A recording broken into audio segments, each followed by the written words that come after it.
வணக்கம். திருப்போரூர் முருகன் துணை 2024 ஆண்டுக்கான சித்திரை மாத பலன்கள். கலை உள்ளம் கொண்ட ரிஷபராசி நேயர்களே, உங்களுக்கு ஜென்மத்தில் குரு வந்து இருக்கிறது பயம் வேணாம். 5வது வீட்டை கேது உட்கார்ந்து இருக்குது. 5வது வீட்டில் கேது இருக்கிறதுனாலையும் குரு பார்க்குறார். அதனால பிள்ளைங்களால லாபம் இருக்குது. பூர்வ புண்ணிய ஸ்தானம் நல்லா இருக்குது. பாக்கியங்கள் நல்லா இருக்கு. கடவுளால கிடைக்கக்கூடியது, குலதெய்வத்தால் கிடைக்கக்கூடிய நன்மைகள்லாம் நிறைய ஏற்பட போகுது. சனி வந்து 10வது வீட்டில் உட்காந்துருக்கு அப்படின்றதுனால பயப்படாதீங்க.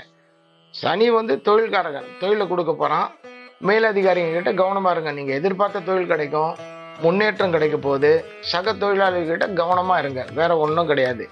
அதே நேரத்தில் 11ல் ராகு உட்காந்துருக்காரு. ராகு ரேஸ், லாட்ரி, ஸ்பெகுலேஷனில் பணம் கொடுக்க போகிறாரு. அதை வாங்கிக்கோங்க. ஆனால் ராகுக்கு பிரீதி பண்ணுங்க. ஞாயிற்றுக்கிழமைனா போய் ராகுக்கு ஒரு விளக்கு போட்டுருங்க. 4 ராகு காலத்தில் செவ்வரளி புஷ்பத்தை போட்டு ஒரு விளக்கு போட்டுருங்க. அதே டைம் குருக்கு எதுவும் செய்ய வேண்டியது இல்லை. ஏன்னா ரிஷபராசிக்கு ஜென்ம குரு இருக்கு அப்படின்னு பயன்படுத்துவாங்க. அதெல்லாம் ஒன்றும் பண்ணாது.